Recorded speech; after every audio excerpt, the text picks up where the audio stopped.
ala alihi wa sahbihi wa man wala. Testing suara.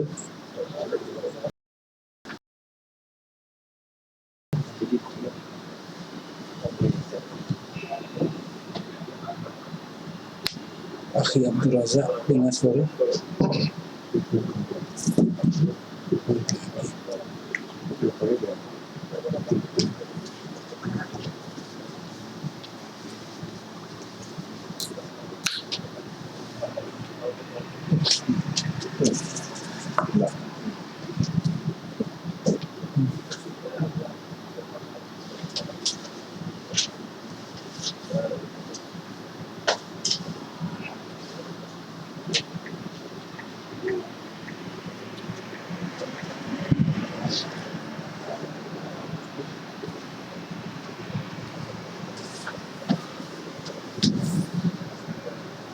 Berhenti di sopan.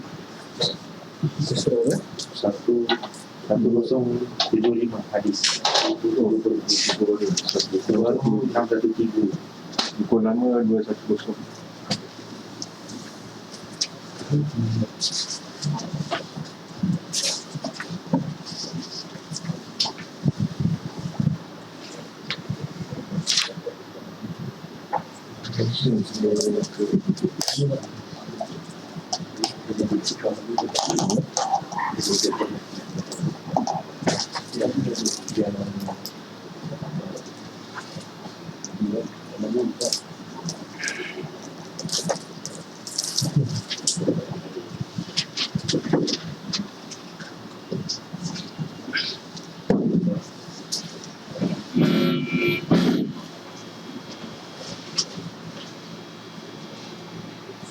Bismillah, wassalatu wassalamu ala rasulillah wa ala alihi wa sahbihi wa man wala. Alhamdulillahi rabbil alamin wa bihi nasta'inu ala umuri dunya wa din. Salawatullahi wassalamuhu alaihi wa ala alihi wa sahbihi ajma'in. Alhamdulillah ikhwatal iman.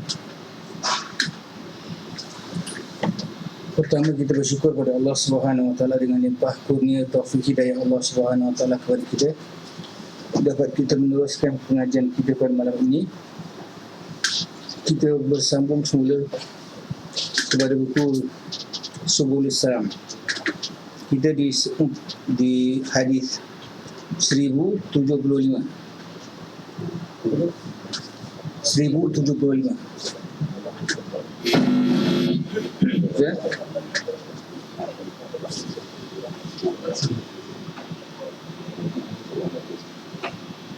Akhi Sofwan Safi akan membacakan kita insya-Allah.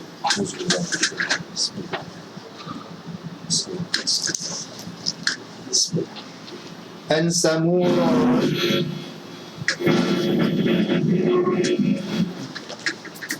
Samura radhiyallahu anhu qala Rasulullah sallallahu alaihi wasallam man qatala abadahu qatalna wa man jada'a abadahu jada'na rawahul arba'ah wa hasana Tirmizi wa huwa min riwayatihil Hasan an Samura wa qad ikhtalafa fi sima'ihi min wa fi riwayati Abi Dawud wa Nasa'i bi ziyadah man khasa abadahu khosayna wa sahahahu ul hakim hazihiz ziyadah. Dari Samurah radhiyallahu anhu, ia berkata, Rasulullah sallallahu alaihi wasallam bersabda, barang siapa yang membunuh budaknya, kami akan membunuhnya, dan siapa yang memotong hidung budaknya, kami akan memotong hidungnya. Hadis riwayat Ahmad dalam Al-Arba'ah. Hadis hasan menurut At-Tirmizi. Hadis ini berasal dari riwayat Hasan dari Samurah. Namun masih dipertentangkan apakah benar Hasan mendengar dari Samurah. Dalam riwayat Abu Daud dan An-Nasai ada tambahan, dan barang siapa mengembiri budaknya, kami akan mengembirinya. Al-Hakim menilai tambahan tersebut sahih. Penjelasan kalimat, namun masih dipertentangkan apakah benar Hasan mendengarnya dari Samurah, yang terangkum dalam 3 pendapat terdahulu. Ibnu Ma'in berkata, Hasan belum pernah mendengar hadis dari Samurah. Ada yang berpendapat hanya mendengar darinya hadis tentang akikah.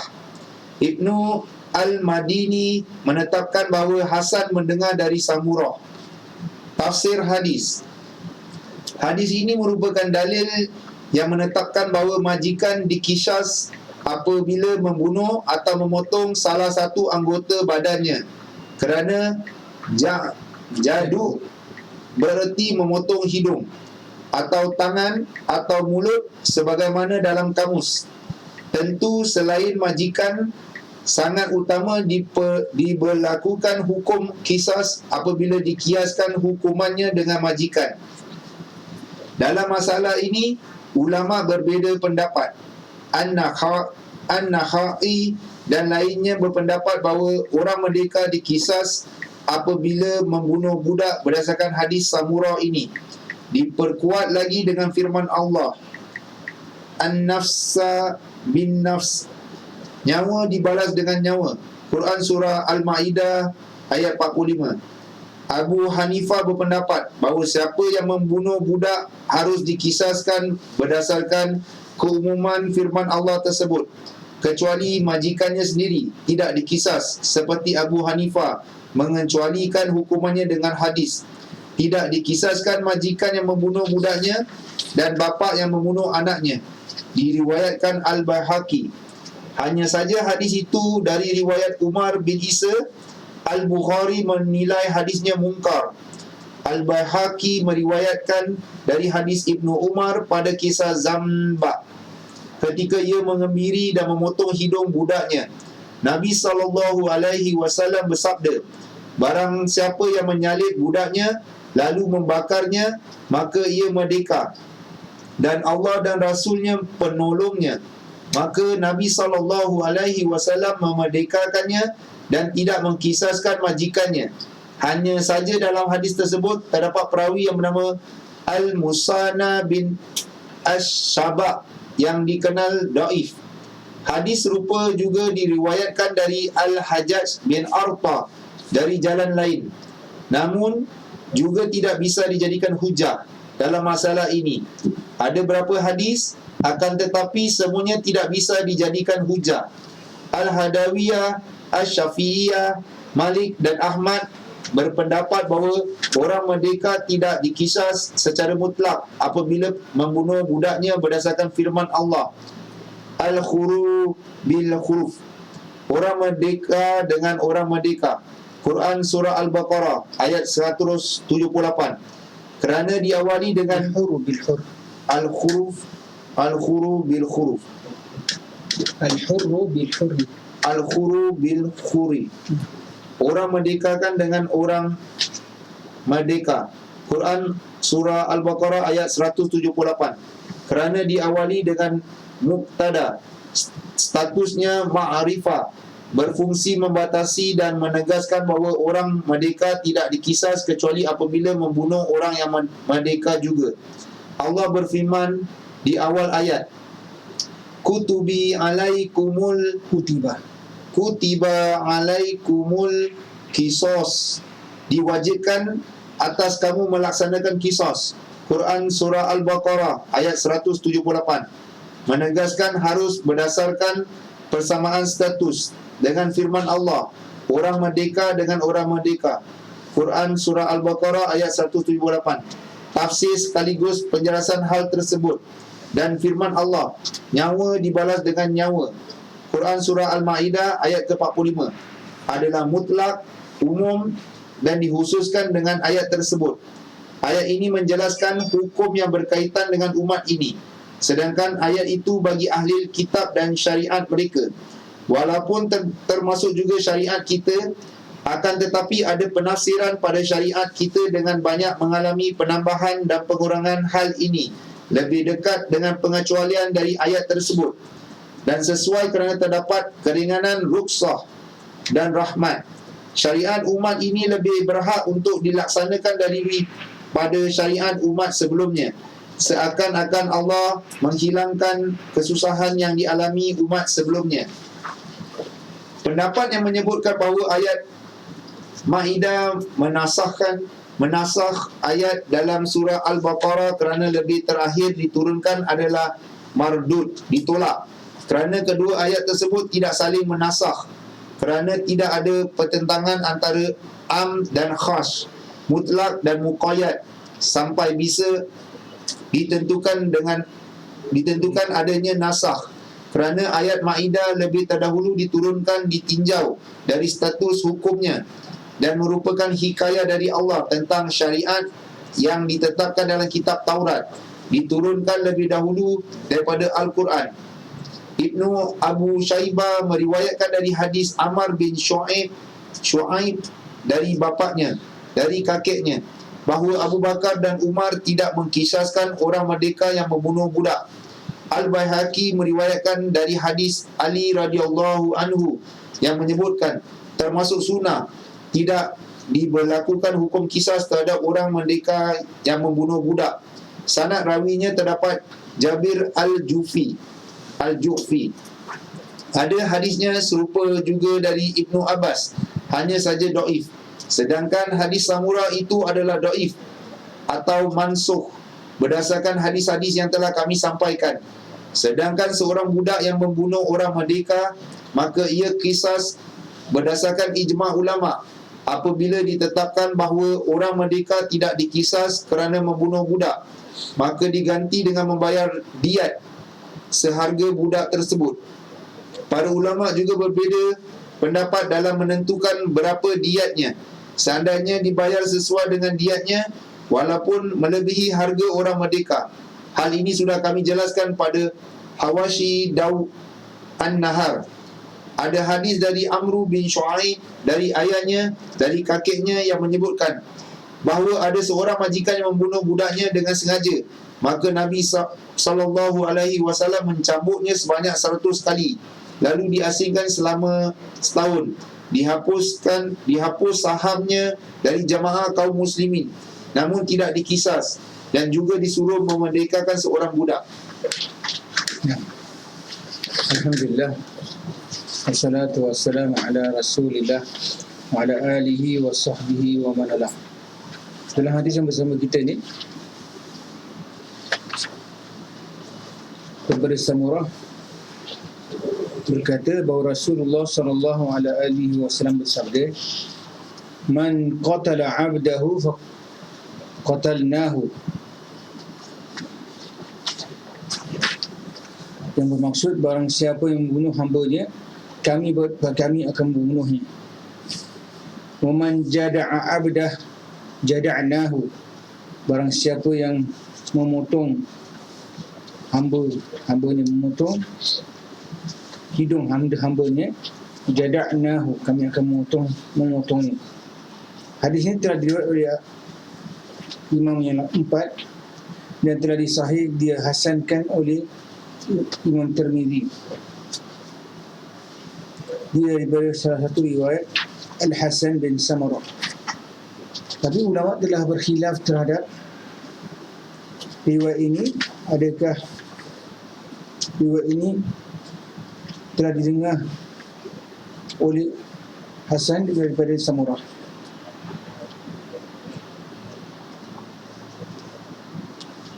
Dan diriwayatkan oleh Imam Nasa'i dengan tambahan, man khasa 'abdahu khasainahu. Barang siapa mengembirikan mengembirikan hamba-Nya, kami akan mengembirikannya. Jadi hadis ini menunjukkan bahawa dasar umum bahawa sesiapa yang melakukan jenayah ke atas seseorang, maka dia dibalas jenayah itu terhadap dirinya. Seperti kalau dia membunuh seorang hamba, maka dia boleh juga dibunuh. Dan barang siapa yang memutuskan hidup seseorang hamba, maka kami akan memutuskannya, menunjukkan bahawa qisas diperlakukan ke atas orang yang melakukan kezaliman ini. Daripada hadis yang bersama kita dapati bahawa dasar hadis ini menunjukkan bahawa barang siapa yang melakukan kezaliman dari sudut jenayah-jenayah seperti membunuh, seperti memotong hidung seseorang, dan seperti juga mengembirikan hambanya, maka dibalas pengembirian itu kepada dirinya, menunjukkan bahawa qisas itu dilakukan ke atas dirinya. Dengan ini dari hadis ini kita dapati bahawa keberlakuan qisas terhadap orang yang melakukan kezaliman. Jadi perlulah kita berhati-hati, walaupun ada khilaf di antara para ulama terhadap boleh tak seorang hamba dibunuh setelah dia membunuh misalnya tuannya sebagainya. Jadi walaupun masalah ini ada khilaf, kerana daripada dasar umum kita lihat Allah SWT telah memerintahkan al-hurru bil-hurri, orang pembunuhan kepada seorang yang merdeka, maka dibunuh ke atas seorang yang merdeka itu di atas apa yang dilakukan pembunuhan tadi. Jadi dari menunjukkan bahawa kerana ketidaksamaan diri seseorang, sudut misalnya kesamaan dari seorang hamba, dan oleh kerana dia seorang hamba, maka boleh tak seorang tuan tadi dilakukan qisas terhadap dirinya. Maka masalah ini adalah masalah yang dihilafkan oleh ulama. Tapi dasar kita lihat hukum atau masalah-masalah yang berlaku terhadap sesiapa yang melakukan kezaliman dari sebut jenayah dan sebagainya, maka pada dasar hukumnya adalah dia diberlakukan ke atasnya juga. Jadi masalah ini walaupun ada khilaf, kita lihat daripada sudut itu, misalnya hadis berkenaan dengan hadis khilafnya, adakah dia sahih ke tidak sebagai contoh, maka dengan masalah inilah maka ulama daripada sudut membenarkan kisah terhadap seseorang yang tidak sama tarafnya boleh dibolehkan atau tidak.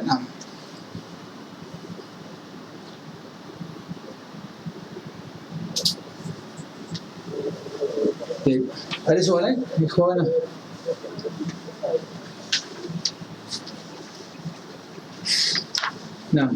Ikhwan online.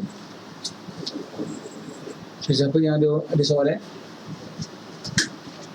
Berkenaan dengan dasar ini, hadis tadi menunjukkan bahawa keberlakuan qisas terhadap orang yang melakukan jenayah terhadap seseorang lain, seperti jenayahnya pembunuhan, seperti pemotongan anggota badan seseorang, dan juga misalnya dia mengembirikan seseorang, maka dia juga dilakukan ke atasnya qisas terhadapnya, maka dikembirikan ke atas dirinya juga.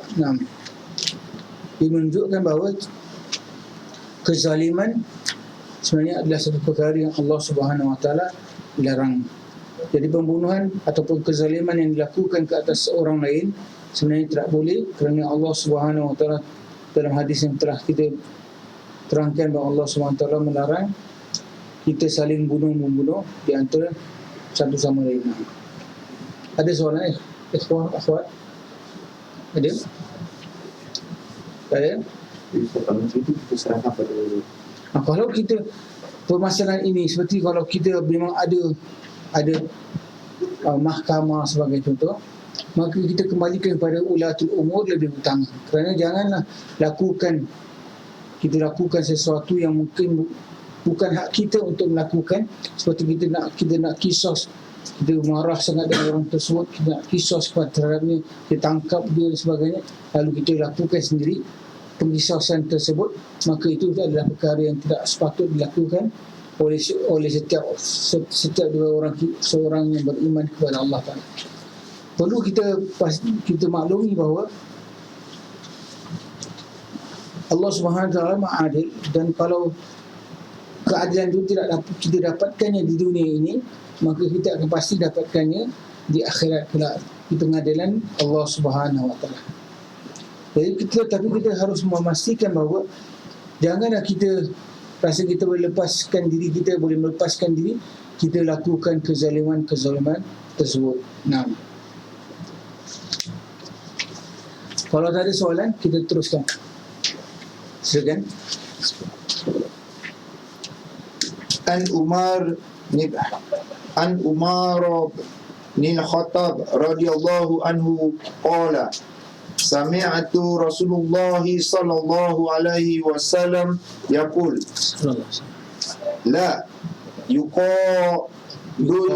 yuqadul walidu bil walad, rawahu Ahmad wa Tirmizi wa Ibnu Majah wa sahahahu Nul Jarud wal Baihaqi wa qalat Tirmizi innahu mudtarib. Dari Umar bin Al-Khattab radhiyallahu anhu, ia berkata, aku mendengar Rasulullah sallallahu alaihi wasallam bersabda, seorang ayah tidak dituntut kerana membunuh anaknya. Hadis riwayat Ahmad, Tirmizi dan Ibnu Majah. Hadis sahih menurut Ibnu Al-Jarud dan Al-Baihaqi. At-Tirmizi mengatakan hadis ini muttarib. Penjelasan kalimat. Sanad hadis ini yang diriwayatkan At-Tirmizi ini terdapat Al-Hajjaj bin Artah. Bentuk iktirabnya. Ulama berbeza pendapat terhadap rawi Amru bin Shu'aib, dari ayahnya, dari kakeknya. Ada yang berpendapat dari Umar. Inilah yang disebut dengan meriwayatkan dari kitab catatan. Ada yang berpendapat dari Suraqah. Ada yang berpendapat tidak ada perantara dalam menerima hadis ini. Namun ada rawi yang bernama Al-Mutsanna bin Asyabah yang dikenal daif. At-Tirmizi berkata, diriwayatkan dari Amr bin Shu'aib secara mursal. Hadis ini ada iktirabnya dan dijadikan dasar pengamalan oleh pakar ilmu. Asy-Syafi'i berkata, semua jalan sanad rawinya munqati. Abdul Haq berkata, semua hadis ini ma'lul ilah, tidak ada yang sahih. Tafsir hadis. Hadis ini merupakan dalil bahawa bapa tidak dikisas apabila membunuh anaknya. Asy-Syafi'i berkata, saya bertemu dengan beberapa ulama dan mereka menyatakan bahawa bapa tidak dikisas apabila membunuh anaknya. Namun dalam masalah tersebut ada beberapa pendapat ulama. Jumhur sahabat dan lainnya seperti Al-Hadawiyah, Al-Hanafiyah, Asy-Syafi'iyah, Ahmad dan Ishaq berpendapat tidak dikisas secara mutlak bapa yang membunuh anaknya berdasarkan hadis ini. Mereka berkata, kerana bapa penyebab keberadaan anak, maka anak tidak bisa menjadi penyebab hilangnya nyawa bapa. Al-Bati berpendapat bahawa bapa juga dikisas secara mutlak apabila membunuh anaknya berdasarkan keumuman firman Allah, nyawa dibalas dengan nyawa. Quran Surah Al-Ma'idah ayat 45. Berpendapat ini dibantah bahawa ayat tersebut ditaksis, dikecualikan dengan hadis. Namun mungkin hadis tersebut tidak sahih menurutnya. Malik berpendapat bahawa bapa dikisas apabila membunuh anaknya dengan cara dibaringkan lalu disembelih seperti haiwan korban.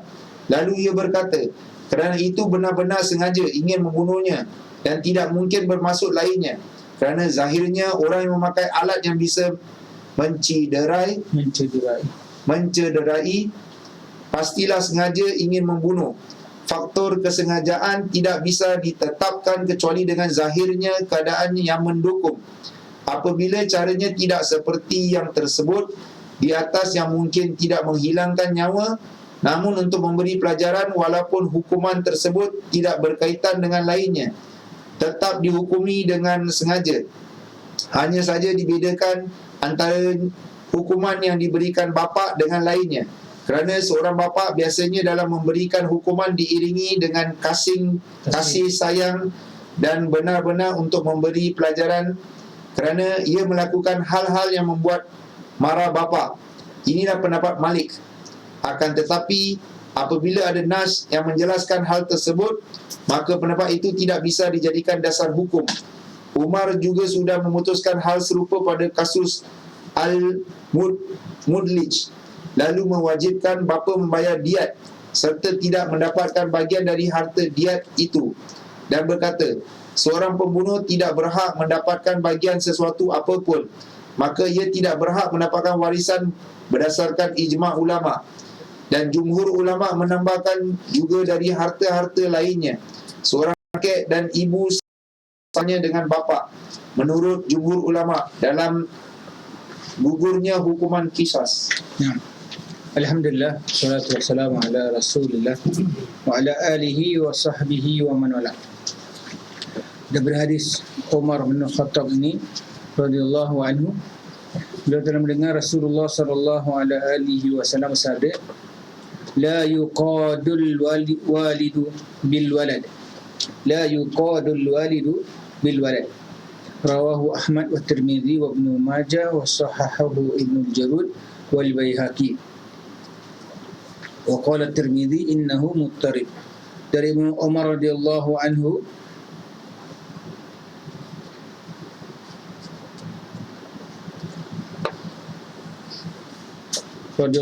berkata, aku mendengar Rasulullah sallallahu alaihi wasallam bersabda, seorang ayah tidak dituntut kerana membunuh anaknya. Hadis riwayat Ahmad, Tirmidzi dan Ibnu Majah. Hadis sahih menurut Ibnu Jarud dan Al-Baihaqi. At-Tirmidzi mengatakan hadis ini muttarib. Walaupun Ibnu Tirmidzi telah mengatakan hadis itu muttarib, tapi keseluruhan hadis ini adalah sahih. Nah, Syekh Albani rahimahullah mengatakan ia sahih di dalam Sahih At-Tirmidzi. Jadi kita lihat daripada hadis yang bersama kita ni, Nabi SAW bersabda, la yuqadul walidu bil walad, tidaklah dilakukan qisas terhadap bapa terhadap pembunuhannya kepada anak. Jadi pada hadis yang bersama kita ni ada dalil yang jelas menunjukkan bahawa seorang bapa yang telah membunuh anaknya, maka tidak bolehlah dia dilakukan qisas terhadapnya. La yuqadu maknanya tidak lakukan pembunuhan, tidak dilakukan qisas terhadap bapa tadi. Ini adalah kerana bapa tadi yang membunuh anaknya tidak dapat dikenal pasti dengan kepastian berbunuh dengan sengaja. Pertama, pembunuhannya pada anaknya tersebut, pada dasar kisos ni dia perlu sesuatu yang jelas, tak boleh ada yang kesamaran sebagainya. Sebab tu ulama mengatakan tudra'ul hududu bisyubhat, had diangkat kerana ada syubhat, kerana ada kesangsian kita terhadap seorang bapa yang sengaja nak membunuh anaknya itu ada. Maka sebab itulah kita kata pembunuhan ke atas si bapa itu tidak dilakukan kerana kesangsian tadi ada. Jadi hadis ini kalau kita lihat, dia adalah hadis yang sahih Oleh itu kita lihat daripada dia menjadi satu sandaran kepada ulama semua untuk mengeluarkan hukum terhadap seorang bapa kalaulah dia membunuh anaknya. Jadi pada hadis yang bersama kita ni menunjukkan bahawa si bapa tidaklah dikisas kalaulah dia telah membunuh anaknya. Kedasar yang penting juga adalah kerana bapa penyebab keberadaan anak. Maka anak tidak bolehlah menjadi penyebab hilangnya nyawa bapa. Itu dasar yang penting. Jadi mereka yang jatuh hukumnya terhadap hukum bapa ni, maka ulama sebagian mengatakan mereka adalah datuk dan ibu. Maka datuk dan ibu ni jatuh juga kepada hukum bapa. Jadi oleh kerana itu, kalaulah mereka ni telah melakukan pembunuhan, mereka juga boleh mendapat hukum yang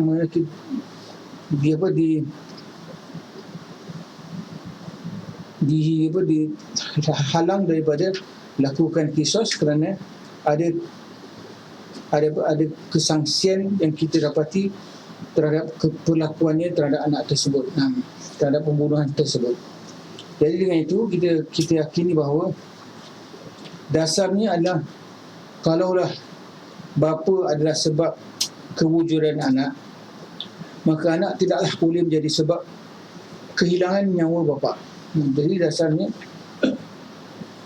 kerana kita tidaklah perbuatan tersebut perbuatan melakukan kisos terhadap orang tua yang telah membunuh misalnya anaknya, pada dasarnya perbuatan itu tidaklah sesuatu yang dianjurkan dalam Islam.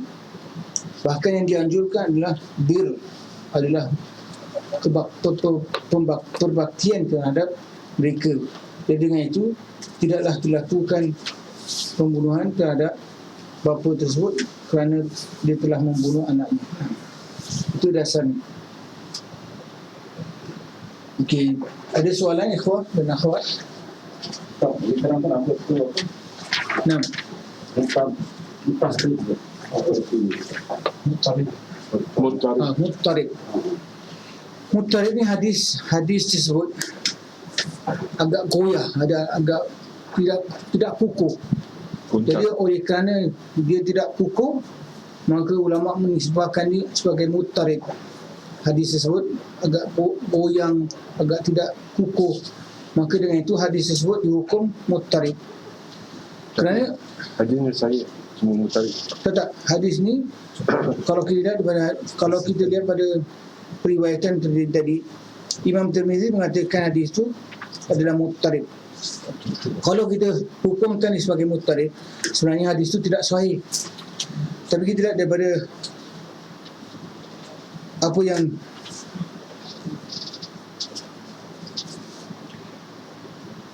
Syekh Albani telah keluarkan bahawa telah menghimpunkannya dalam Sahih At-Tirmizi. Jadi di dalam periwayatan yang diriwayatkan oleh Syekh Albani rahimahullah dalam Sahih At-Tirmizi. Jadi kalau kita lihat hadis itu sebenarnya muttarib, sebagian ulama mengatakannya, tapi dalam menghukumkan muttarib itu tidak hukum. Jadi dengan itu hukuman muttarib itu tidak sabit kepada hadis ini. Walaupun kita lihat pembahasan ulama terhadap hadis ini, ada yang mengatakan lemah dan sebagainya, maka hadis ini kalau kita lihat pada dasar hukum hadisnya, hadis itu adalah muttarib. Maka kalau tidak dapat didatangkan jalan, maka mensahihkannya. Di sini Imam Syekh Albani rahimahullah telah mengatakan di sahih dan menunjukkan bahawa di hadis ini telah ditemui jalan yang mendapat kita mengukuhkan bahawa hadis itu adalah sahih. Jadi dengan ini kalau hadis yang muttarib sebenarnya tak boleh diguna pakai dalam kita mengeluarkan hukum sebagainya. Tapi oleh kerana mutlak itirabnya itu, sebagian ulama mengatakan dia sahih, sebagian tidak, maka dengan itu kita perlu mengkaji bersemula daripada hadis ini, adakah dia benar-benar muttarib ataupun tidak. Dan kalau kita lihat daripada apa yang Syekh Albani menerangkan bahawa dia adalah sahih. Walaupun dia ada dalam nukilan ini mengatakan dia adalah hadis yang muttarib. Ya, ada soalan lain?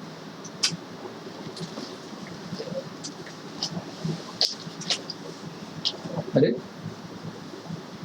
Kalau tak ada, kita teruskan. Kita pergi kepada hadis Abi Juhaifah. Silakan. An Abi Juhaifah qala qultu li Ali hal indakum syai'un minal wahyi ghairil Qur'an qala la walazi falaqal hayat habba wa bara an-nasam Nasmata. wa bara an-nas mata illa fahmun yu'tihillahu ta'ala rajulan fil Qur'an wa ma fi hazihi sahifa qala al-aqlu wa fikakul asir wala yuqtalu muslimun bikafir rawahul Bukhari wa akhrajaha Ahmad wa Abu Dawud wa Nasa'i min wajhin akhara an Ali ridwanullahi alaihi wa qala fi al-mu'minuna tatakafa'u dima'uhum yas'a bizimmatihim adanahum wa hum yadun ala man siwahum wala yuqtalu mu'minun bikafir wala du ahdin fi ahdihi wa sahahahul Hakim. Dari Abu Juhaifah, ia berkata, aku bertanya kepada Ali, adakah padamu sesuatu dari wahyu selain Al-Quran? Ia menjawab, tidak. Demi Rabb yang menumbuhkan bijian dan menciptakan makhluk, kecuali pemahaman yang dianugerahkan Allah kepada seseorang dalam memahami Al-Quran. Aku bertanya, apa yang terdapat dalam lembaran ini? Ia berkata, denda bunuh, diat, membebaskan tawanan, dan orang Muslim tidak boleh dibunuh kerana membunuh orang kafir. Hadis riwayat Al-Bukhari, Ahmad, Abu Dawud dan An-Nasa'i meriwayatkan dari jalan lain bahawa Ali radhiyallahu anhu berkata, orang mukmin itu sama hak darahnya. Seorang yang terpandang rendah di antara mereka boleh melakukan sesuatu atas tanggungan mereka. Mereka bagaikan satu tangan melawan orang lain. Orang mukmin tidak boleh dibunuh kerana membunuh orang kafir. Demikian pula dengan orang kafir yang masih terikat dengan perjanjiannya. Ia tidak boleh dibunuh kerana membunuh orang kafir. Hadis sahih menurut Al-Hakim. Penjelasan kalimat diat disebutkan dengan akal kerana mereka mengikat unta sebagai diat di halaman rumah korban. Orang mukmin itu sama hak darahnya. Maksudnya di antara mereka berlaku ketentuan yang sama dalam hal qisas dan diat pada perkara yang menyangkut masalah darah. Penulis kitab berkata, Abu Juhaifah bertanya kepada Ali tiada lain kerana ada sekelompok Syiah beranggapan bahawa ahli bait ridwanullah alaihim mendapatkan wahyu khusus yang tidak disampaikan kepada orang lain, terutama Ali. Selain Abu Juhaifah, Ali pernah juga ditanya yang lainnya. Lalu zahirnya yang ditanyanya itu adalah masalah yang berkaitan dengan hukum-hukum syariat yang terdapat dalam Al-Quran dan Sunnah Nabi SAW. Kedua-duanya disebutkan dengan wahyu, dijelaskan dengan firman Allah, wa ma yantiqu anil hawa, dan tidaklah yang diucapkan itu Al-Quran menurut keinginannya. Quran surah An-Najm ayat ketiga. Berlaku umum tidak hanya sebatas yang terdapat Al-Quran. Ditunjukkan dengan pertanyaan, apa yang terdapat dalam lembaran ini? Bukan bererti tidak menisbatkan kepada Ali radhiyallahu anhu yang berasal dari Ja'far dan lainnya. Ada yang berpendapat bahawa hal itu termasuk dalam sabda Nabi. Pemahaman yang dianugerahkan Allah kepada seseorang dalam memahami Al-Quran. Ungkapan itu dinisbatkan kepada siapa saja yang diberi ilmu oleh Allah, dimudahkan basirahnya memahami sehingga bisa mengistinbat firman-firman Allah. Dan jika tidak demikian, maka ia terperosok ke dalam kebodohan yang sangat. Hadis ini mencangkup berapa masalah. Pertama, al-aqal, iaitu diat, akan dijelaskan penetapannya. Kedua, membebaskan tawanan, iaitu hukum yang berkaitan dengan membebaskan tawanan dari tangan musuh. Ada beberapa hadis yang menganjurkan akan hal tersebut. Ketiga, seorang Muslim tidak dikisas apabila membunuh orang kafir. Inilah pendapat jumhur ulama. Demikian pula orang kafir yang masih terikat dengan perjanjiannya, ia tidak boleh dibunuh kerana membunuh orang kafir.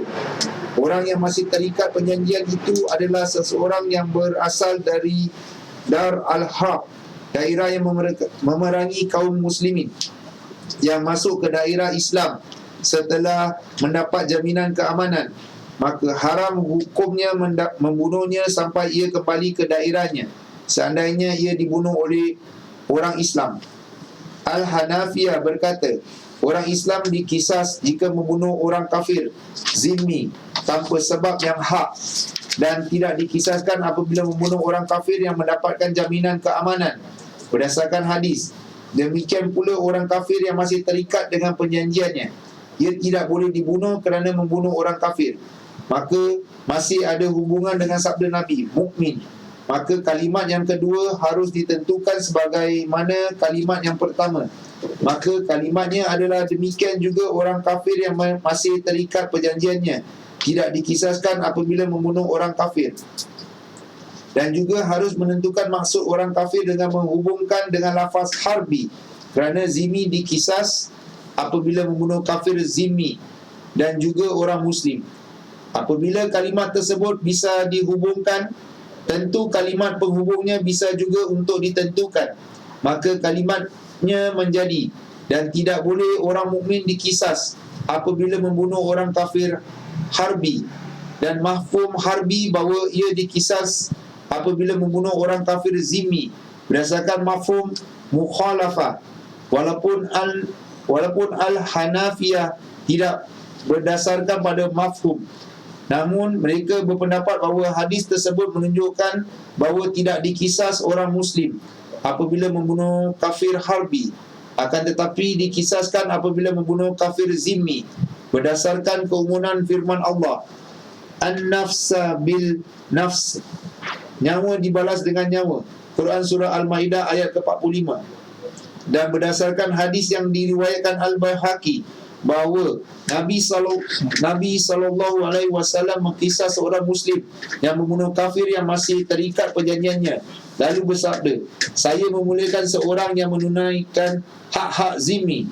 Hadis ini mursal dari hadis Abdurrahman Al-Bailamani.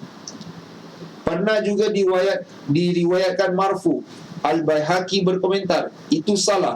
Ad-Darqutni berkata, Ibnu Al-Bailamani daif. Hadis riwayatnya tidak bisa dijadikan hujah walaupun mausul, marfu.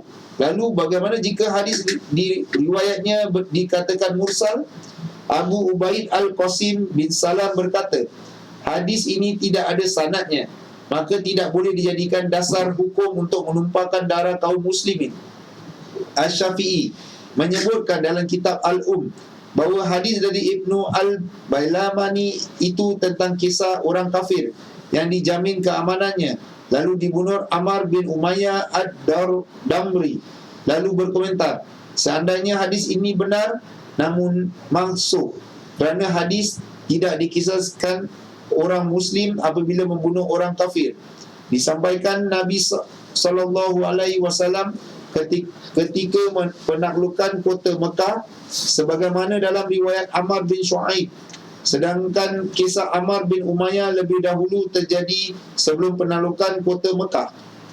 Sedangkan penjelasan Al-Hanafiyah yang mengharuskan penentuan kalimat yang sesuai, maka pendapat mereka dibantah kerana kalimatnya tidak membutuhkan kalimat lainnya untuk menyempurnakan maknanya. Kerana sabda Nabi, demikian pula orang kafir yang masih terikat dengan perjanjiannya, ia tidak boleh dibunuh kerana membunuh orang kafir adalah kalimat yang sempurna, tidak membutuhkan lagi kalimat tambahan kerana bertentangan dengan kalimat asalnya, dan tidak mungkin diberikan kalimat tambahan kecuali darurat tidak bisa dipahami. Maka artinya adalah larangan membunuh orang kafir yang masih terikat perjanjian. Pendapat mereka, sesungguhnya larangan membunuh orang kafir yang masih terikat perjanjian itu maklum diketahui, kecuali apabila ia membahayakan, maka hal itu pun tidak perlu diberitahukan.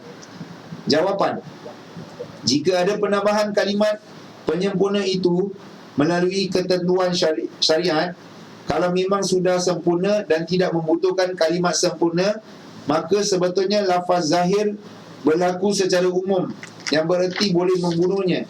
Seandainya penambahan kalimat kafir pada jumlah yang kedua betul, akan tetapi tidak bererti pengecualian yang pertama dengan kafir harbi, kerana kata sambung menunjukkan status hukum yang sama secara mutlak dan bukan bererti harus sama pengertiannya dari segala segi. Makna sabda Nabi, orang yang terpandang rendah di antara mereka boleh melakukan sesuatu atas tanggungan mereka.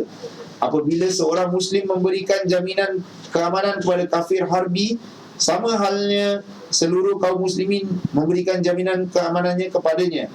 Walaupun yang memberikan jaminan itu seorang wanita sebagai kisah Ummu Hani, akan tetapi disyaratkan si pemberian keamanan itu mukallaf, melakukan syariat dengan merdeka. Sama halnya kaum muslimin memberikan jaminan keamanan, maka tidak boleh dilanggar. Sabda Nabi, mereka bagaikan satu tangan melawan orang lain, iaitu mereka bersatu melawan musuhnya dan tidak boleh memisahkan diri dari mereka. Bahkan mereka saling tolong menolong melawan musuh-musuh Islam yang diibaratkan seperti satu tangan, dan perbuatan mereka merupakan implementasi dari semuanya. Bismillah wassalatu wassalamu ala Rasulillah wa ala alihi wa sahbihi wa man wala. Pada hari ini kita lihat ada beberapa faedah yang boleh diambil. Pertama, kita lihat pemberitahuan daripada Ali radhiyallahu anhu, tidak ada rahsia yang diberikan kepadanya oleh Rasulullah sallallahu alaihi wasallam. Jadi dakwaan bahawa Ali radhiyallahu anhu ada rahsia yang tidak diberi oleh kepada sahabat-sahabat lain adalah menunjukkan tidak benarnya dakwaan-dakwaan tersebut. Maka dengan hadis ini sebenarnya membatalkan dakwaan-dakwaan orang-orang Syiah misalnya, mengatakan bahawa Ali radhiyallahu anhu ada rahsia-rahsia yang Nabi SAW berikan kepada beliau. Jadi pada hadis ini menunjukkan bahawa sebenarnya tidak ada, kerana dengan jelas beliau telah mengatakan tidak Nabi SAW tidak memberikan sesuatu kepada beliau.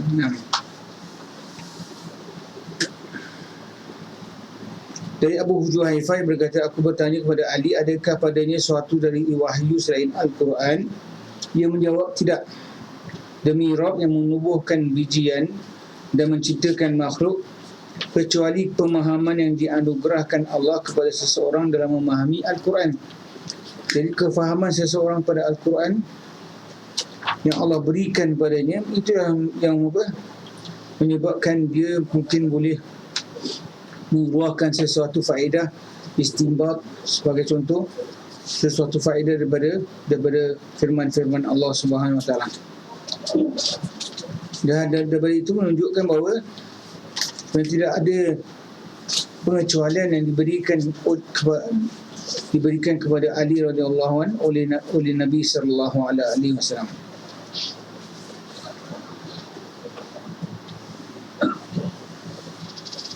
Apa yang terdapat dalam lembaran ini? Dia berkata denda bunuh, ini diat, membebaskan tawanan, dan orang muslim yang tidak boleh dibunuh kerana membunuh orang kafir. Jadi Nabi, daripada hadis itu kita lihat 3 perkara yang Nabi SAW mengatakan tentang perkara diat, denda-denda terhadap orang yang membunuh. Bagaimana denda yang harus dilakukan oleh orang yang membunuh, misalnya dengan sengaja atau dengan tidak sengaja. Maka ini adalah dalam bab yang akan kita belajar tentang diat. Dan membebaskan tawanan, dan orang muslim tidak boleh dibunuh kerana membunuh orang kafir. Jadi kita lihat daripada hadis ini menunjukkan bahawa seorang muslim tidaklah boleh dibunuh kerana membunuh orang kafir misalnya.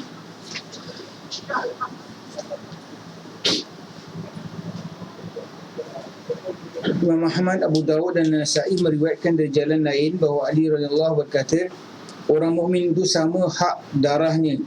Orang yang terpandang rendah di antara mereka adalah boleh melakukan sesuatu atas tanggungan mereka. Mereka bagaikan suatu tangan melawan orang lain. Orang mukmin tidak boleh dibunuh kerana membunuh orang kafir. Demikian pula orang kafir yang masih terikat dengan perjanjian tidak boleh dibunuh kerana membunuh orang kafir. Di hadis ini kita Ali radhiyallahu mengatakan bahawa satu hadis daripada Nabi SAW, Nabi SAW telah memberikan hak kepada orang Islam semuanya, bahawa dia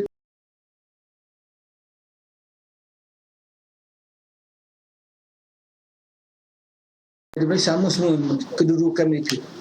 Mereka boleh memberi keamanan. Mereka, kalau misalnya ada seorang kafir misalnya meminta untuk diamankan, seseorang daripada kalangan orang Islam itu boleh memberikan keamanan padanya. Dan kalau dia memberi keamanan padanya, maka orang Islam lain kenalah mematuhi dan mengiktirafkan keamanan yang diberikan kepada orang tersebut.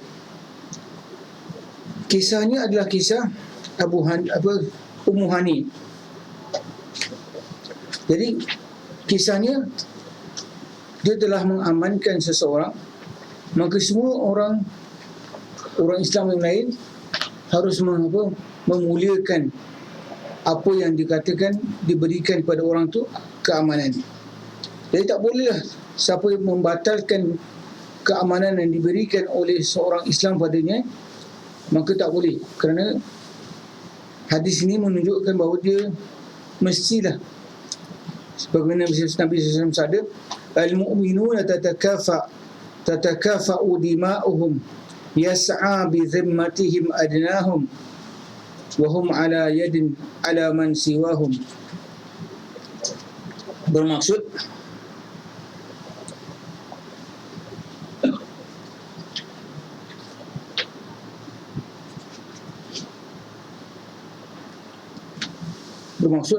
orang mukmin itu sama hak darahnya orang yang terpandang rendah di antara mereka, boleh melakukan satu atas tanggungan mereka. Mereka bagaikan satu tangan melawan orang lain. Orang mukmin tidak boleh dibunuh kerana membunuh orang kafir, Demikian pula orang kafir yang masih terikat dengan perjanjian. Jadi Nabi SAW memberikan hak kepada orang Islam, mana-mana sudut orang Islam, mereka boleh memberikan sesuatu keamanan pada seseorang kafir sebagai contoh. Dan kalau dia telah memberikan keamanan padanya, maka walaupun orang tu mungkin orang yang dimarah, dibenci oleh orang Islam sebagai contoh, maka orang Islam yang lain tak boleh menjatuhkan kedudukan keamanan yang telah diberikan kepada dia. Jadi sini menunjukkan pada kita haruslah meninggikan ataupun memastikan bahawa hak orang-orang Islam yang telah memberikan keamanan pada sesiapa tidaklah dicemar dan sebagainya. Jadi dari hasil ini menunjukkan bahawa kita ni orang Islam saling mengukur, saling kuat menguat, dan setiap daripada apa mereka, kalau kita di antara kita telah memberikan keamanan kepada seseorang walaupun orang tu kita tak suka, maka kita kena memberikan keamanan padanya dengan pemberian orang Islam yang lain kepadanya. Jadi dengan itu kita tidak bolehlah mengabaikan hak orang Islam yang memberikan keamanan kepada orang kafir, walaupun orang yang itu orang kafir, maka dia orang kafir tersebut telah diberikan keamanan, maka semua kena pelihara bahawa dia tidak bolehlah disemarkan keamanan yang telah diberikan kepadanya. Ada soalan? Ada soalan online. Ada? Ya.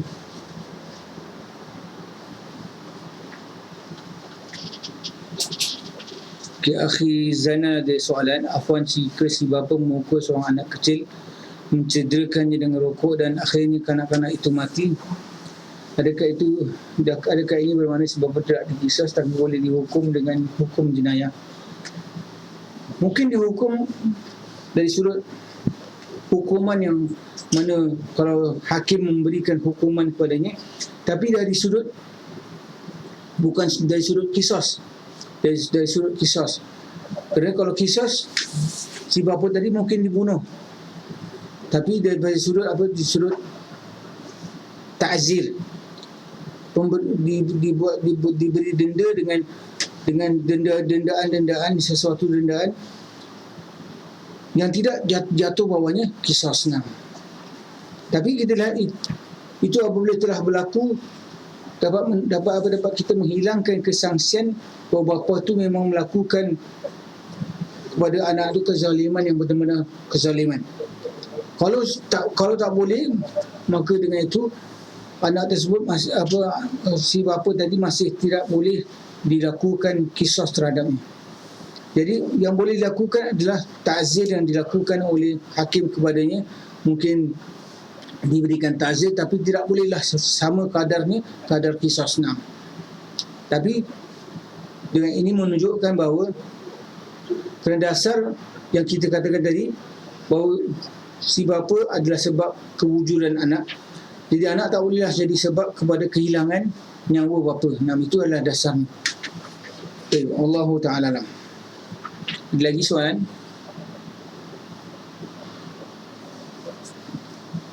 Tapi dan berkenaan dengan ini, kalau kita lihat dari sudut hakim, dia akan menilai apa yang telah dilakukan kepada anak tersebut. Misalnya tadi soalan dia kata diseda dengan rokok dan sebagainya sehingga anak itu mati.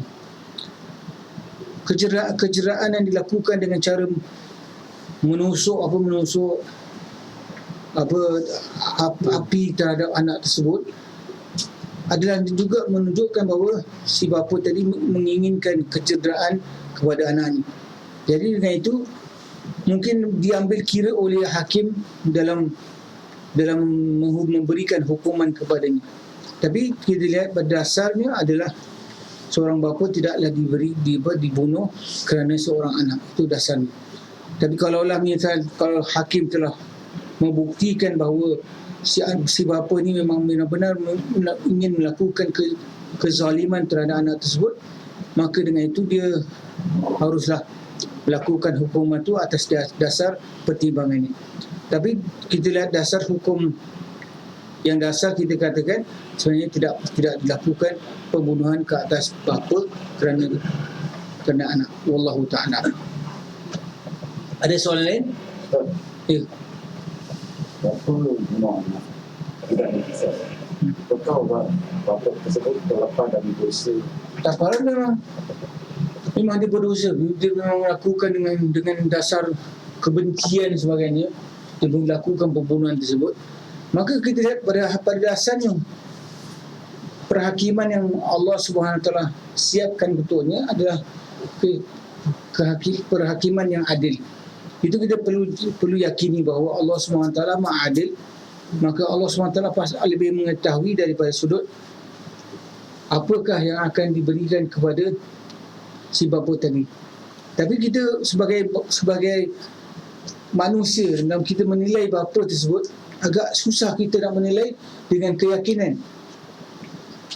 Jadi untuk kita menilai dengan keyakinan, pada dasar hukum Allah SWT, kita kata bapa tu tidak dibunuh kerana membunuh anak tersebut. Allah SWT. Itu dasarnya. Tapi kalau kita lihat, apabila kita mungkin hakim telah menelidik keadaan kes tersebut dan dapati bahawa dia adalah lebih cenderung kepada pembunuhan yang dibuat dengan sengaja, maka dengan itu hakim apabila menjatuhkan, kita kembalikan kepada kebijaksanaan hakim tersebut. Allahu ta'ala. Nah, ada soalan lain? Kalau tak ada, kita teruskan. Dan daripada sudut ini, daripada hadis yang telah kita bahas kita ni, adalah untuk membuktikan bahawa tidak ada daripada apa yang diberikan kepada Ali radhiyallahu an faedah-faedah yang berbeza daripada apa yang Nabi sallallahu alaihi wasallam sabdakan. Jadi tak bolehlah kita mengatakan seperti misalnya dakwaan orang-orang Syiah misalnya, mereka katakan bahawa Ali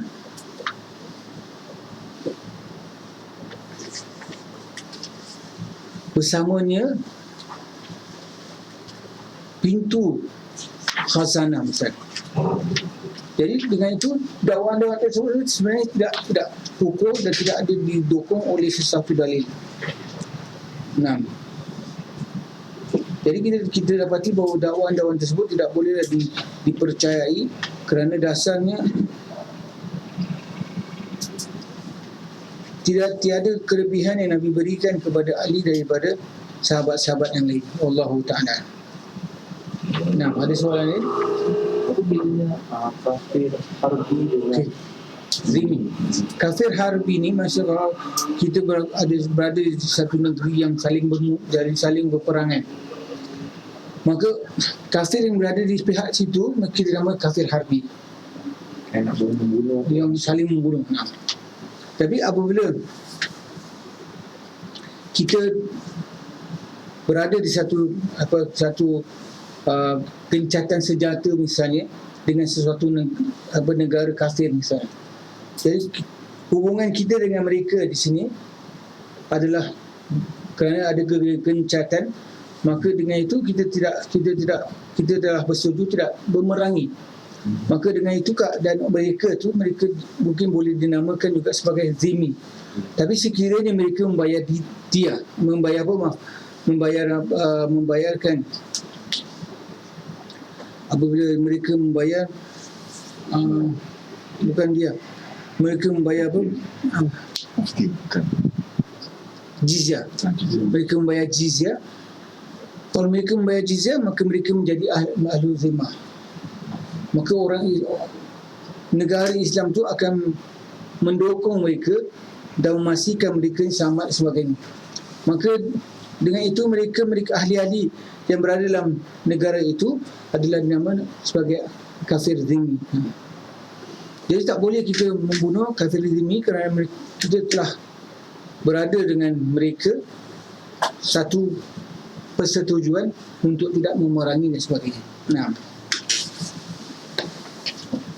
tapi dalam kita menilai Sebenarnya kalau penilaian kita sekarang ni tak boleh kita kata ini harbi, ini zimi sebagai contoh. Dan dasar ni adalah perkara itu balik kepada zaman di mana kegemilangan Islam dan sebagainya. Maka dengan itu kafir yang kita maksudkan daripada zimmi dan sebagainya mungkin dah tak wujud pada konteks sekarang ni lah. Ya. Ada soalan lain? Baik.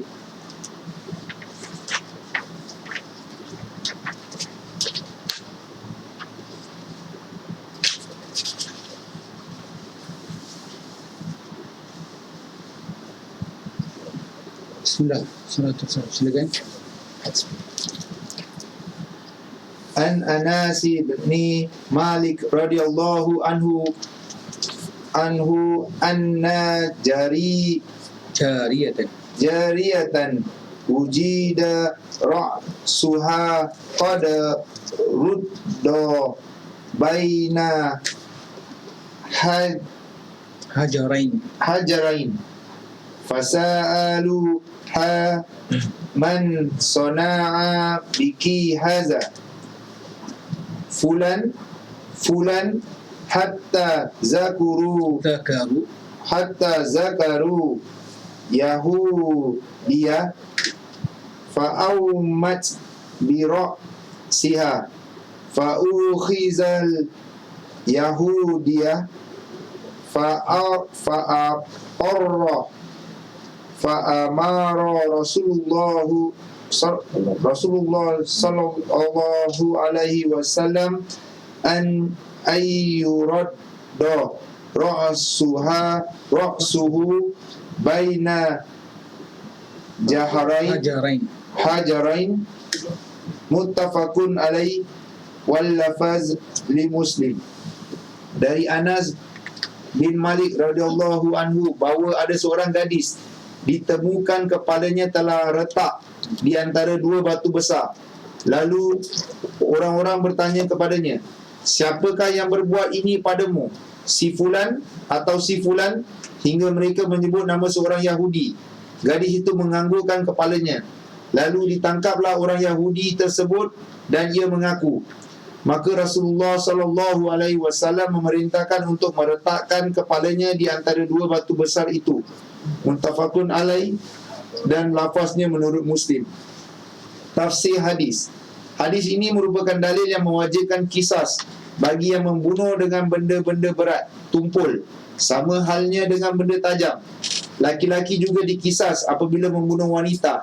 Dikisas dengan alat yang digunakan membunuh. Ada tiga perkara pokok dalam masalah ini.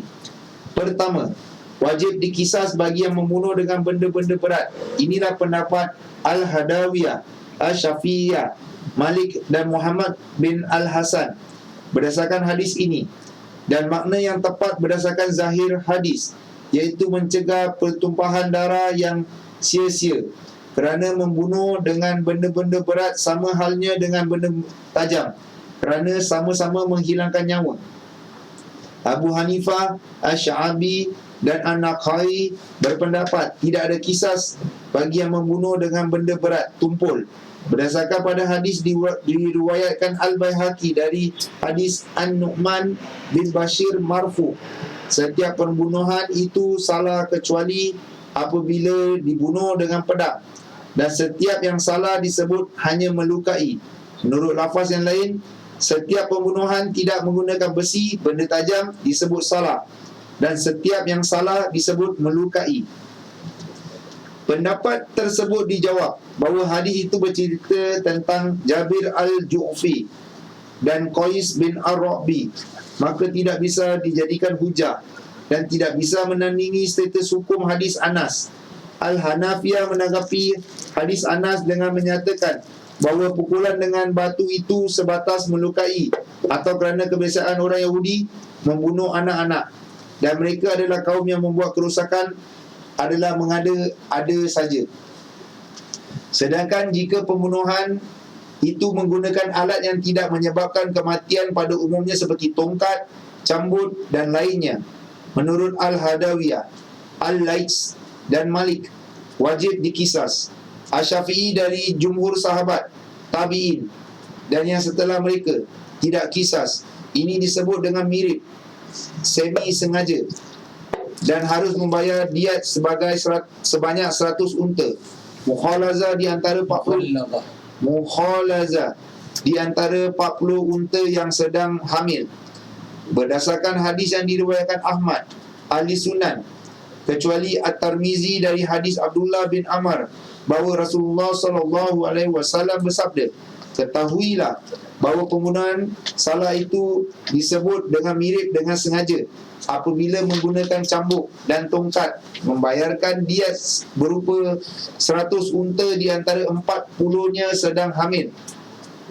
Ibnu Katsir menyebutkan dalam kitab Al-Irsyad, ulama berbeza pendapat tentang sanadnya dan tidak mungkin disampaikan di sini. Pendapatku, jika hadisnya sahih, maka bisa dijadikan sebagai dasar hukum. Kalau tidak, maka kembalikan ke hukum asalnya, tidak mempedulikan alat membunuh. Yang penting segala sesuatu yang bisa menghilangkan nyawa, maka wajib dikisas. Kedua, laki-laki dikisas apabila membunuh wanita. Ulama berbeza pendapat mengenai masalah ini. Kebanyakan ulama sependapat dengan hadis tersebut. Ibnul Al-Munzir menukilkan ijma' ulama atas hal tersebut. Hasan Al-Basri berkata, tidak dikisas laki-laki yang membunuh wanita, seakan-akan berdasarkan kepada firman Allah, wal unsa bil unsa, wanita dengan wanita, Quran surah Al-Baqarah 178. Namun pendapat tersebut dibantah bahawa sudah ditetapkan dalam kitab Amr bin Hazm yang diterima secara luas bahawa laki-laki dikisas apabila membunuh seorang wanita, dan dalil ini lebih kuat daripada berdasarkan mafhum ayat. Al-Hadawiyah berpendapat laki-laki dikisas apabila membunuh seorang wanita, lalu ahli waris membayar setengah diat laki-laki. Mereka berkata kerana keduanya berbeza dalam masalah diat dan kerana Allah berfirman, wal juruha qisas fi wal juruha qisas, dan luka-luka pun ada kisasnya. Quran surah Al-Maidah ayat 45. Namun pendapat ini dibantah bahawa perbezaan nilai diat tidak mempengaruhi hukum kisas. Maka seseorang budak yang harganya 1000 dirham dikisaskan walaupun membunuh budak seharga 20 dirham. Ada persamaan hukum dalam masalah kisas, kerana yang dimaksudkan persamaan itu di dalam masalah anggota badan dengan maksud agar kisasnya tidak melebihi dari terluka. Ketiga, pelaksanaan kisas dengan alat yang digunakan membunuh. Inilah pendapat jumhur ulama, dipahami dari firman Allah, wa in aqabtum fa'aqibu bimithli ma uqibtum bih. Dan jika kamu membalas, maka balas dengan balasan yang sama dengan siksaan yang ditimpakan kepadamu. Quran surah An-Nahl ayat 126. Fa'tadu alaihi bimithli ma tada alaikum, maka seranglah dia setimpal dengan serangannya terhadap kamu. Quran surah Al-Baqarah ayat 194. Dan dari riwayat Al-Baihaqi dari hadis Al-Bara bahawa Rasulullah SAW, siapa yang membunuh dengan anak panah, kami akan mengkisasnya dengan panah. Siapa yang membakar, kami kisasnya dengan dibakar. Dan siapa yang membunuh dengan menenggelamkan, kami mengkisasnya dengan menenggelamkannya. Namun ditentukan apabila dikisaskan dengan hal yang dibolehkan, sedangkan jika tidak boleh seperti sihir, maka tidak boleh dikisaskan dengan sihir kerana haram. Dalam masalah ini ada perbezaan ulama. Sebahagian Syafi'iyah berpendapat jika seorang mati terbunuh kerana liwat atau kerana dipaksa minum khamar, maka ia dimasukkan ke dalam tanah, diatapi dengan kayu lalu disiram dengan kamar. Ada yang berpendapat dijatuhkan dengan mirip dengan orang yang membunuh lalu mencincangnya. Sedangkan ulama Kufah, Abu Hanifah dan murid-murid berpendapat bahawa pembunuhan apapun yang tidak menggunakan benda tajam seperti pedang maka tidak dikisas. Berdasarkan riwayat Al-Bazar dan Ibnu Adi dari hadis Abu Bakar radhiyallahu anhu bahawa Nabi SAW bersabda, kisas diperlakukan bagi yang membunuh dengan pedang. Hanya saja hadis ini daif. Ibnu Adi berkata, semua jalan sanad rawinya daif. Mereka juga berhujah melarang kisas dengan mencincang. Dan hadis Nabi SAW, apabila kalian membunuh, maka bunuhlah dengan baik. Jawapan itu dibantah bahawa hadis ini dikecualikan dengan hadis tersebut. Dan sikap Nabi menetapkan merupakan dalil yang menegaskan bahawa cukup pengakuan itu satu kali saja. Kerana tidak ada dalil juga yang menegaskan bahawa Nabi mengulang-ulang pengakuannya. Alhamdulillah, salatu wassalamu ala Rasulillah wa ala alihi wa sahbihi wa man walah.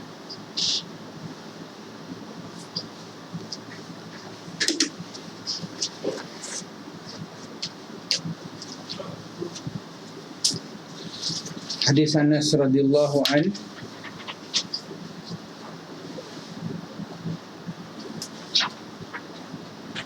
berkenaan dengan seorang gadis wanita, hamba sahaya wanita yang ditemukan kepalanya telah letak di antara satu batu besar. Lalu mereka bertanya kepadanya, siapakah yang berbuat ini padamu? Si fulan atau si fulan? Hingga mereka menyebut nama seorang Yahudi. Gadis itu menganggukkan kepalanya. Lalu ditangkapkan orang Yahudi tersebut dan ia mengaku. Maka Rasulullah SAW memerintahkan untuk meletakkan kepalanya di antara dua batu besar itu. Hadis muttafaqun alaih dan lafaznya menurut Muslim. Daripada hadis yang bersama kita ni menunjukkan bahawa seorang wanita yang telah diletakkan kepadanya di antara dua batu, maka dia boleh ditanya siapakah melakukannya. Maka apabila wanita itu mengaku nama Yahudi yang disebutkan sahabat tadi, maka Yahudi itu dibawa untuk dilakukan pertanyaan. Maka dia melakukan persetujuan, pengakuan. Maka Nabi SAW di atas pengakuannya menjatuhkan hukuman. Hukumannya dilakukan dia sebagaimana dilakukan pada wanita tersebut, iaitu dihentakkan dihentakkan kepalanya di antara dua batu. Jadi menunjukkan bahawa kisos ataupun yang boleh dilakukan terhadap seseorang apabila telah sabit kesalahannya, dengan sama ada sabit dengan pengakuannya. Apabila telah berlaku pengakuan daripada dirinya bahawa dia telah lakukan perkara itu, maka hukuman pun dijatuhkan. Dengan itu menunjukkan bahawa Nabi SAW melakukan hukuman itu atas dasar pengakuan orang Yahudi tersebut. Dan daripada sudut ini juga hadis ini menunjukkan bahawa seseorang yang melakukan apa jenis jenayah terhadap orang lain, maka kita lihat hukum syarak dalamnya adalah untuk diperlakukan kembali kepadanya. Dasar daripada firman Allah SWT, fa in aqabtum fa'aqibu bimithli ma uqibtum bihi. Kalau hadis tersebut menunjukkan bahawa bolehlah seseorang melakukan pembalasan terhadap orang yang lakukan kepadanya. Menunjukkan bahawa dasar syarak adalah keadilan. Dasar syarak adalah keadilan. Dengan itu, keadilan itu, maka disyariatkan qisas. Maka Allah SWT mensyariatkan qisas kerana apa? Kerana untuk memberikan keadilan kepada sesiapa yang telah melakukan kezaliman. Ada soalan di sini permasalahan ini? Ada tafsir salah. Apa dia? Ada 193 yang sahabat kita ni 194. Jadi bila kita tengok ayatnya 194. Yang ini kisah. Fa'tadu bimithli ma apa dah adilnya? Fa'tadu alaihi bimithli ma atada alaikum. Sini 194. Jadi dengan buku lama 193. Mungkin typing error Ustaz. Yang itu bagusnya kita dia letakkan dia punya dalil sekali. Okay. Jadi kita lihat di sudut ini, dan sesiapa yang melakukan di antara kezaliman yang dilakukan, mungkin membunuh dengan sebab kelakuan itu dia membunuh orang lain.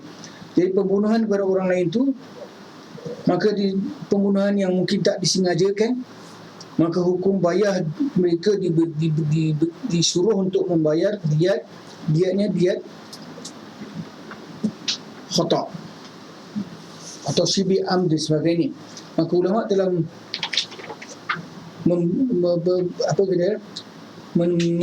memberikan dia yang untuk orang yang melakukan dengan tak sengaja membunuh sebagainya, mereka perlulah membayar dia mughalladhah.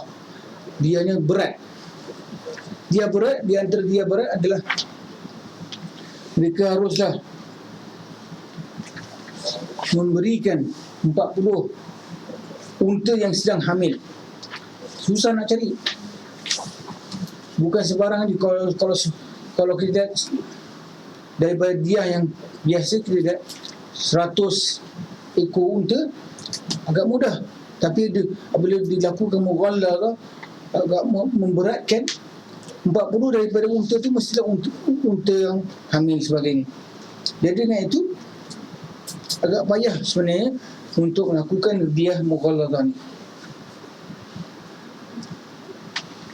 Jadi dengan itu perbuatan terhadap pembunuhan yang disebabkan apa? Disebabkan tak sengaja dan sebagainya, maka untuk menghilangkan atau untuk keluar daripadanya, maka ulama telah menetapkan mereka perlu bayar diah mughalladhah dan sebagainya. Jadi daripada sudut itu kita lihat, yang penting mereka perlulah melalui di antara perkara yang mereka harus lakukan adalah mereka harus membayar diah mughalladhah dan sebagainya. Ada soalan ikhwan? Dan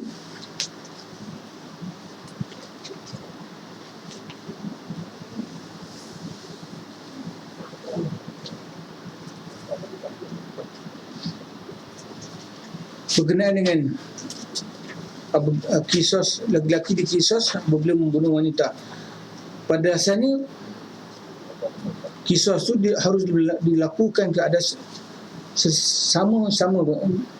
Kalau lelaki ke atas lelaki, tapi di sini kalau dia telah menganiaya atau telah membunuh wanita juga, maka dikisos terhadap sebabkan pembunuhannya terhadap wanita tersebut. Ada soalan ikhwan? Ustaz, kalau dia mughalazah kalau seseorang tu dia tak boleh tunaikan atau dan konteks pada hari ni, mungkin dikadarkan di harga ni, letakkan harga mungkin. Maka kalau mungkin dia tak dapat bayar dengan kadarnya sampai dia mampu untuk lakukan, mungkin dia pergi mahkamah tentukan dia satu unta yang hamil tu mungkin makan harganya, mungkin diturunkan harganya, mungkin diletakkan harga dikadarkan, mungkin 4,000 dan sebagainya, maka kalau itu dia harus pastikan dia lakukan 4,000 kali 40 sebagainya. Jadi kalau dia kalau dapat lakukannya, maka dia telah membayar dia tersebut. Tapi kalau tidak, maka dia mungkin berhutang, dan mungkin di antara hutang-hutang yang mungkin kalau kerajaan mungkin hendak membebaskannya daripada hutang tersebut, membayarkan dia pada orang pesalah-pesalah, maka juga boleh dilakukan juga. Nah, Dia beratnya dalam 100 juta 40 ekor kita kena yang kamil. Itu yang berat, betul-betul beratkan cari 40 ekor. memang susah. Kita kata nak tunggu hamil pun, kita kata satu perkara yang susah untuk kumpulkan semua. Jadi dengan itu, sebab tu dinamakan mughalladha, dia memberatkan benda itu kepada orang yang perlu membayarkan diri tersebut. Dan entah apa, kita masuk pun dah tak mengizinkan.